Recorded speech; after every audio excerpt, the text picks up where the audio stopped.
Hello दोस्तों, आप सभी को साकेत कोर्स पे स्वागत है। हम लोगों ने पिछली वीडियो में देखा master theorem for decreasing function या सबट्रैक्ट एंड कंकर रिकरेंसेस के लिए। इस वीडियो में हम लोग लेंगे 3 एग्जाम्पल और देखेंगे कि कैसे वो तीनों एग्जाम्पल में master theorem for decreasing function apply नहीं होते हैं। ठीक है, तो लेते हैं पहला रिकरेंस रिलेशन। ये हम लोगों ने लिया है कि अगर Tn जो है वो 2Tn-1 माइनस C2 है, अगर n ग्रेटर देन 0 है, अदरवाइज है तो C1 है। ठीक है, अब यहाँ पे देखिए सारा खेल माइनस का है। अगर यहाँ पे प्लस रहता तब तो हमें लिखने में कोई दिक्कत ही नहीं था, तुरंत लिख देते हैं ना कि Tn equal to big order of 2 raise to power n, है ना, लिखने में कोई दिक्कत ही नहीं था। लेकिन यहाँ पे क्या है, माइनस प्लस के जगह माइनस C2 है ना। तो देखते हैं कि क्या होता है। ठीक है, अब देखिए ये रिकरेंस रिलेशन है हमारे पास, है ना। Tn बराबर 2Tn-1, इसको बैक सब्स्टिट्यूशन मेथड से सोल्व करते हैं। ठीक है, अब यहाँ पे Tn-1 को क्या लिख दिया, 2Tn-2 माइनस C2 यहाँ क्या होगा 2 square Tn-2 minus 2CT minus C2, है ना। फिर देखिए ये इसको कितना लिखेंगे, इसको एक्सपेंड कीजिए, है ना। 2Tn-3 minus C2 minus 2C2 minus C2, है ना। तो यहाँ पे 2Tn-3 minus 2 square C2 minus 2C2 minus C2, है ना। ऐसे ऐसे करते nth आइटरेशन तक चलेगा, n टाइम। जब nthवा बार होगा तो कितना हो जाएगा 2 टू पावर n Tn-n हो जाएगा, है ना। जब यहाँ पे 3 था तो n-3 था, 2 था तो n-2 था, 1 था यहाँ पे तो n-1 था। अगर n होगा तो Tn-n हो जाएगा, माइनस यहाँ पे 3 था तो 2 था 1 था, है ना। उसी प्रकार से n रहेगा तो n-1 C2, है ना, 2 raise to power n-2 C2 ऐसे करते चला जाएगा। अब 2 रेज़ टू पावर n तो हम लोग यहाँ लिख दिए। ठीक है, Tn-n T0 हो जाएगा जो कि C1 के बराबर होगा, क्योंकि ग्रेटर देन 0 के लिए a है और अगर अदरवाइज के लिए C1 है तो 2 raise to power n C1 लिख दिए। इसमें क्या किए कि माइनस और C2 दोनों कॉमन ले लिए, माइनस C2 कॉमन ले लिए तो यहाँ से ऐड कीजिए 1 प्लस 2 स्क्वायर से लेकर 2 रेज़ टू पावर n-1 तक जाएगा। ठीक है, अब ये कितना होगा 2 raise to power n C1, है ना, माइनस C2, है ना। अब ये GP है ना, जिसमें कि 2 रेज़ टू पावर 0 से लेके 2 रेज़ टू पावर n-1 तक जा रहा है। तो a कितना हो जाएगा, मतलब फर्स्ट टर्म कितना हो जाएगा 1 ही हो जाएगा, है ना। तो 1 है ना इस 2 है ना r to the power n term है टोटल इसमें -1 बाई r-1। तो ये कितना हो जाएगा 2 रेज़ टू पावर n-1, है ना। तो इसको लिख सकते हैं 2 raise to power n C1, है ना, माइनस, है ना, 2 raise to power n C2, है ना। अब माइनस माइनस प्लस हो जाएगा, सिर्फ C2 बन जाएगा, है ना। तो इस पे कितना लिख सकते हैं 2 रेज़ टू पावर n, है ना, और यहाँ पे C1 minus C2 plus C2। अब देखिए ये जो Tn आया, है ना, वो कितना आया, है ना, C1 माइनस C2, है ना, 2 raise to the power n plus C2, है ना। अब देखिए यहाँ पे क्या है कि अगर C1 और C2 बराबर हो जाता है ना, अगर C1 और C2 बराबर हो जाता है तो ये 0 हो जाएगा, तो ऑर्डर कितना बच जाएगा 1। अगर C1 is equal to C2 है तो ऑर्डर कितना हो जाएगा 1 का, क्योंकि C1 C2 बराबर हो जाएगा तो ये पूरा 0 हो जाएगा, ऑर्डर 1, फिर सिर्फ C2 बचेगा, तो जिसका ऑर्डर कितना होगा, अगर Tn सिर्फ C2 बचेगा तो ऑर्डर 1 हो जाएगा Tn का, है ना। जैसे कि मान लिया जाए, है ना, यहाँ पे हम लोग क्या करेंगे कि 1 लिख देते हैं, यहाँ पर भी हम लोग क्या करते हैं 1 लिख देते हैं, तब इसका ऑर्डर कितना होता है ना, निश्चित रूप से इसका ऑर्डर हो जाता, Tn का ऑर्डर हो जाता बिग O ऑफ 1 हो जाता कि नहीं, है ना। अगर फॉर दैट मैटर 1 ना लिख के C ही लिख देते, है ना, C ही लिख देते तो भी, है ना, C माइनस C 0 हो जाता, ऑर्डर कितना हो जाता बिग O ऑफ 1। देखिए यहाँ पे सारा जो इस वेरिएशन आ रहा है वो यहाँ पे क्योंकि माइनस लगे, अगर यहाँ पे प्लस रहता तब तो कोई बात ही नहीं था, तब तो डायरेक्ट हम लोग order 2 raise to the power n लिख ही देते। अगर प्लस रहता तो, है ना, ऑर्डर क्या लिखते 2 raise to the power n। ठीक है, तो अगर C1 C2 के बराबर है तब तो Tn कांस्टेंट हो जाएगा, तो ऑर्डर 1 हो जाएगा। लेकिन अगर C1 ग्रेटर देन C2 होगा, अगर C1 ग्रेटर देन C2 होगा तो निश्चित रूप से यहाँ पे कोई ना कोई वैल्यू आएगा जो कि ग्रेटर देन 0 होगा, है ना। C1 अगर C2 से बड़ा है तो C1 माइनस C2 कोई ग्रेटर देन 0 वैल्यू आएगा, तब इसका ऑर्डर क्या हो जाएगा, तब इसका order 2 raise to the power n हो जाएगा, है ना। इन दैट केस इसका order 2 raise to the power n हो जाएगा अगर C1 ग्रेटर देन C2 है। लेकिन एक अवधि आता है कि C1 अगर लेस देन C2 हो जाए तो, देखिए C1 अगर C2 से छोटा हो जाता है ना, तो ये क्या हो जाएगा, है ना, जी लेस देन 0। अगर C1 C2 से छोटा है तो C1 माइनस C2 क्या हो जाएगा, लेस देन 0 हो जाएगा। तो ये लेस देन 0 हो जाएगा तो टाइम टेकन क्या हो गया, निगेटिव हो गया। टाइम टेकन कभी भी निगेटिव हो सकता, कभी नहीं हो सकता। कोई सा भी प्रोग्राम डालिए, कुछ भी डालिए, टाइम कुछ ना कुछ लगेगा, टाइम कभी भी निगेटिव हो ही नहीं सकता। तो उस केसेस में क्या हो जाएगा, ये क्वेश्चन इनवैलिड हो जाएगा, मतलब C1 लेस देन C2, तो ये कंडीशन रख ही नहीं सकते। एक कंडीशन रख देंगे तो टाइम निगेटिव आ जाएगा, निगेटिव का कंसेप्ट हो ही नहीं सकता, टाइम हमेशा पॉजिटिव होता है या जीरो होता है, कुछ ना कुछ तो टाइम हमेशा लगता है, इसलिए ये नहीं होगा। तो यही दोनों केस वैलिड है ना। और दोनों अगर बराबर है तो बिग O ऑफ 1, अगर C1 ग्रेटर देन C2 है तो बिग O ऑफ 2n। इस ये दोनों का दिक्कत कहां से है, क्योंकि यहाँ पे माइनस लग गया, अगर यहाँ पे प्लस रहता तो बहुत आराम से बिग O ऑफ 2n लिख देते, ठीक है। तो ये पहला रिकरेंस रिलेशन हम लोगों ने इस वीडियो का देखा, ठीक है। तो आइए बढ़ते हैं सेकेंड रिकरेंस रिलेशन के साथ, है ना। ये दूसरा रिकरेंस रिलेशन है आज का, है ना। इसमें अगर देखिए Tn हमने लिया 2Tn-1 प्लस 2n, अगर n ग्रेटर देन 0 है, 1 है अगर अदरवाइज। देखिए यहाँ पर से ऐसा देखने में तो बहुत साफ से लगेगा कि जो है a है वो ग्रेटर देन 1 है, तो इसका जो ऑर्डर होगा है 2n is to 2n। यहाँ पर 2n a क्या fn है ना।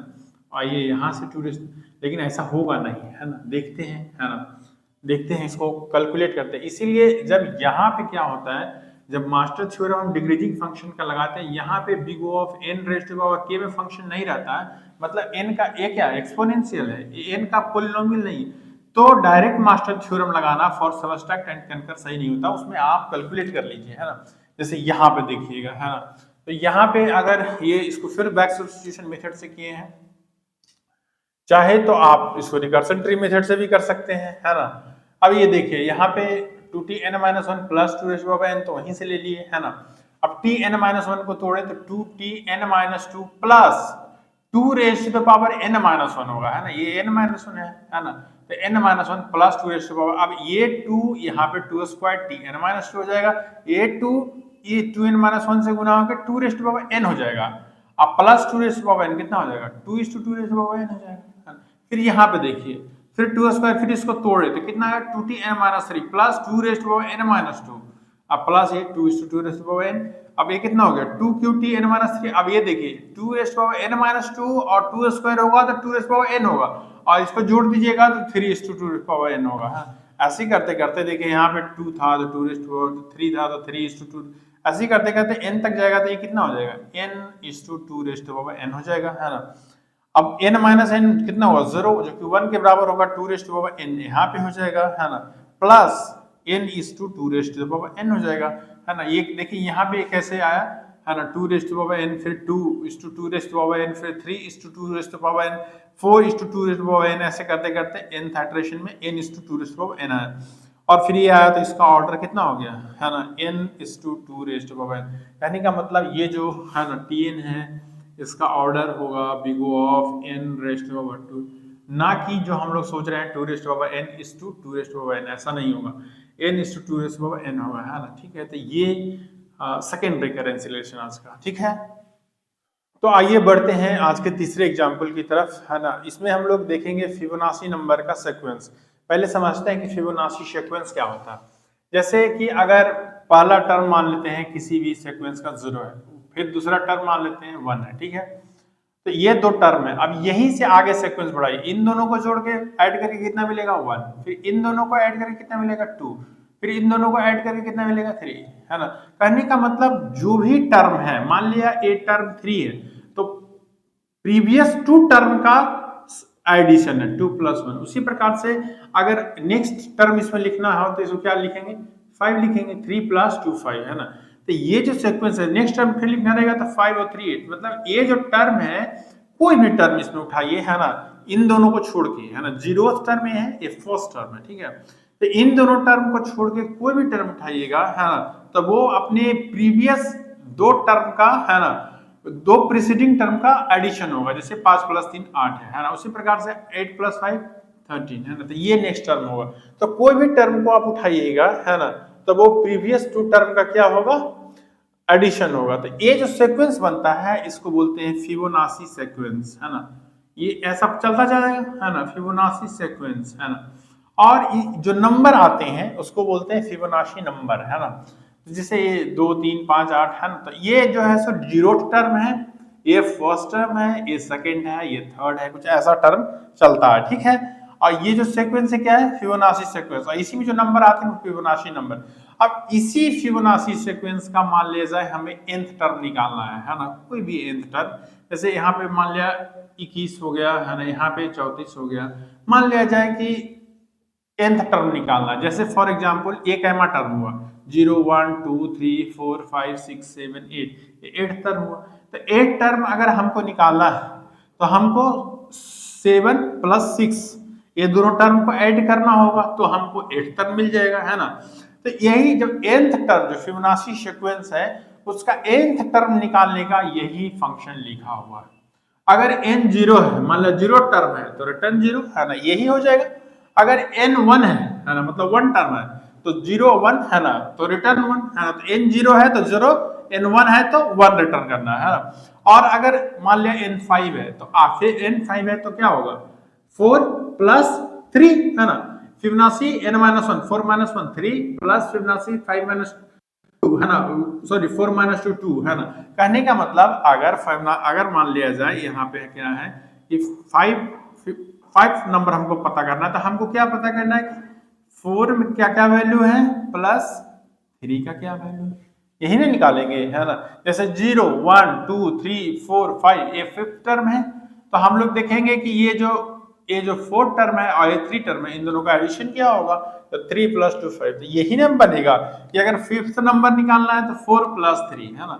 तो उसी प्रकार से ये फंक्शन लिखा हुआ है कि अगर n 0 है तो 0 रिटर्न करेंगे, n 1 है तो n रिटर्न करने 1 रिटर्न करेंगे, अगर ये दोनों नहीं है तो क्या रिटर्न करेंगे, Fibonacci n - 1 plus Fibonacci n - 2। ये आपको बता देगा, है ना, कि nth फिबोनाची नंबर क्या है। मान लिया अगर इसमें आप 8 दीजिएगा तो ये जो है सो आपको वैल्यू रिटर्न करेगा 21। अगर इसमें आप 9 दीजिएगा, मान लिया इनपुट n 9 दीजिएगा तो आपको वैल्यू रिटर्न करेगा 34, है ना। अगर आप 10 दीजिएगा तो वैल्यू जो रिटर्न करेगा वो रिटर्न करेगा 55, है। अब ये फिबोनाची नंबर का आपको फंक्शन लिखा हुआ है। अब इसका जरा टाइम टेकन देखते हैं, है ना। तो tn, है ना, अगर इसका रिकरेंस रिलेशन लिखे टाइम टेकन का तो कितना हो जाएगा, है ना। अगर कोई भी n डालेंगे तो ये जो समय लेगा और ए जो समय लेगा, अगर ए मान लिया जाए कि tn समय ले रहा है तो आपको नहीं लगता है कि ये जो है सो tn - 1 समय लेगा, ये जो है tn - 2 समय लेगा, और बाकी कुछ समय और भी लगेंगे एडिशन का, है ना। कहने का मतलब ये हम लिख सकते हैं tn - 1 plus tn - 2 plus c, है ना। अगर क्या हो n greater than equal to n greater than 1, ठीक है। n अगर लेस देन और इक्वल टू 1 रहेगा, 1 रहेगा, 0 रहेगा, तो मान लेते हैं कि कांस्टेंट टाइम c लगेगा, है ना। खाली उसको रिटर्न करना तो c टाइम ले लेते थे। ये हो गया रिकरेंस रिलेशन इस फंक्शन का। और ये फंक्शन क्या बताता है, फिबोनाची नंबर, फिबोनाची सीक्वेंस का नंबर बताता है ना। अगर 8 डालेंगे तो 8th नंबर, है ना, 12 डालेंगे तो 12 नंबर, है ना, n डालेंगे तो nth नंबर, है ना, nth फिबोनाची नंबर बताएगा, ठीक है। अब ये जो रिकरेंस रिलेशन है ये मास्टर थ्योरम से सोल्व नहीं हो सकता, क्यों, क्योंकि अब ये इस फॉर्म में नहीं है ना। ये जो फॉर्म है हम लोगों ने मास्टर थ्योरम के लिए ये जो फॉर्म देखा था atn - b प्लस fn, है ना, tn = क्या लगता है कि आपको ये इस फॉर्म में है, इस फॉर्म में ये है नहीं है, तो इसको इसमें मास्टर थ्योरम तो लगेगा नहीं, है ना। तो इसको हम लोग सोल्व करेंगे रिकर्सन ट्री मेथड से, ठीक है। तो आइए सोल्व करते हैं इस रिकरेंस रिलेशन को। यही रिकरेंस रिलेशन हमारे पास था, है ना, tn tn - 1 plus tn - t plus c, है ना, अगर n ग्रेटर देन 1 है और c अगर n less than equal to 1। Recursion tree method से हमने इसको सोल्व किया है। पहला में टाइम कितना लगेगा c, और 2 को कॉल होगा, मतलब total time c plus this total time. उसी प्रकार से फिर आगे बढ़ते हैं तो ये दोनों कितना लेगा, c टाइम लेगा, और tn - 2 किसको, 1 किसको कॉल करेगा, tn - 2 tn - 3 को, tn - 2 कॉल करेगा tn - 3 tn - 4 को। आगे बढ़ते हैं, अब ये चारों से इसी टाइम लेगा, हाँ, चारों से इसी टाइम लेगा, और फिर ये tn - 2 किसको कॉल करेगा, n - 3 n - 4 को, n - 3 कॉल करेगा n - 4 n - 5 को, फिर n - 3 उसी को कॉल करेगा, n - 4 किसको कॉल करेगा, n - 5 n - 6 को। अब देखिए यहाँ पे, देखिए तो यहाँ पे n था, यहाँ पे n - 1 था, देखिए यहाँ पे n - 1 था ना, यहाँ पे n था, यहाँ पे n - 2 था, तो ऐसे ऐसे ऐसे यह कहाँ तक जाएगा, ये चला जाएगा tn - n - 1 तक, और है ना t1 तक, है ना। t1 में इसको वैल्यू मिल जाएगा c। कहने का मतलब ये टोटल कितना टर्म होगा, अगर हम इस लेफ्ट साइड में देखें तो टोटल कितना टर्म होगा, टोटल n टर्म होंगे, ऐसे ऐसे Cn टर्म होंगे। अब देखिए यहाँ पे इस साइड देखिए, यहाँ पे n था, यहाँ पे n-2 था, है ना, था ना, फिर यहाँ पे n-4 था, फिर n-6 था। तो आपको नहीं लगता यहाँ n में बार बार एक एक घट रहा था, तो n टर्म था, यहाँ पे n में बार बार 2 घट रहा है ना। तो अगर T1 तक अगर हम पूछे कि कहाँ कितना जाएगा, तो करीब करीब n/2 टर्म जाएगा। नहीं लगता आपको n/2 टर्म जाएगा? यहाँ पे n हर एक बार 2 घट रहा है, तो n/2 एक बार 1 घट रहा था, तो n टर्म है। कहने का मतलब ये जो आप ये जो नोड देख रहे हैं, ये सब जो लेफ्ट में आप देख रहे हैं, है ना, ये सबसे लेट वैनिश करेगा और ये जल्दी ही 1 को पार जाएगा, मतलब रिकर्सन ट्री कुछ ऐसा बनेगा। कहने का मतलब सारे जो लीफ नोड है वो एक लेवल में नहीं होंगे, है ना, नहीं होंगे, ये सबसे लेट वैनिश करेगा n टर्म्स में, है ना, मतलब ऐसे ऐसे कितने n नोड्स में, है ना, और ये है ना हाफ में ही टर्मिनेट हो जाएगा, है ना, और बीच वाले सब बीच में कहीं रहेंगे, है ना। तो कहने का मतलब अब है कि अब इसका एग्जैक्ट बाउंड निकाला तो मुश्किल है, क्योंकि कैसे कैलकुलेट करेंगे। जैसे यहाँ पे मान लिया जाए टोटल टाइम c था, यहाँ पे टोटल टाइम टेकन 2c था, यहाँ पे 4c था, है ना, यहाँ पे 8c था, तो उसको 2qc लिख सकते हैं, 4c को कितना लिख सकते हैं, 2² लिख सकते हैं, 2cc। तो कहने का मतलब है कि अगर हम एग्जैक्ट बाउंड निकालने की सोचे तो दिक्कत है। तो हम लोग क्या करेंगे, अपर बाउंड कह रहे हैं, हम लोग मान लेते हैं ये ट्री पूरा यहां तक चला है, ये भी n/2 टर्म नहीं, n टर्म ही चला, हम लोग मान लेते। तो इससे क्या हो जाएगा, अपर बाउंड मिल जाएगा, कैलकुलेशन इजी हो जाएगा और अपर बाउंड मिल।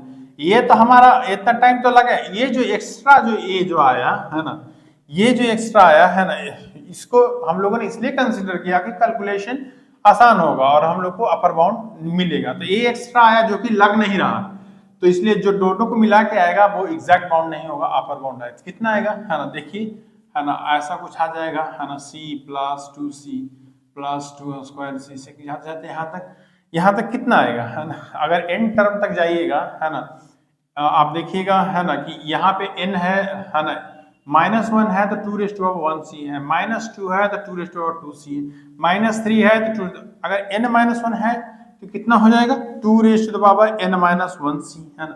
तो ऐसे करते करते 2⁻n-1c, अगर c यहाँ से आप कॉमन लीजिएगा, है ना, तो ये आ जाएगा, है ना, और ये अगर आप देखिएगा, है ना, तो a तो 1 हो जाएगा, है ना, r⁴n टर्म है टोटल, -1/2, ये कितना हो जाएगा, 2⁻n-1, तो ऑर्डर कितना हो जाएगा, 2⁻n, है ना। तो इसका जो ऑर्डर हो गया, है ना, वो कितना हो गया, 2⁻, ये अपर बाउंड होगा, है ना, 2 जो है यहाँ पे अपर बाउंड। अभी इसका हम लोग एग्जैक्ट बाउंड भी निकालेंगे, अभी निकालते हैं, इसके बाद, है ना, देखेंगे कि जो एग्जैक्ट बाउंड है वो 2⁻n से कम है आएगा, है ना, ठीक है। तो आइए निकालते हैं इस रिकरेंस रिलेशन का एग्जैक्ट बाउंड। देखिए यही रिकरेंस रिलेशन है हमारे पास, है ना, n = Tn-1 + Tn-2 + c, अगर n > 1 है। देखिए यहाँ पे हम लोग ये लिखे हैं, पहले प्लस c को हटा देते हैं 1 मिनट के लिए, पहले Tn = Tn-1 + Tn-2 का निकाल लेते हैं, है ना, c को अंतिम में हैंडल कर ले।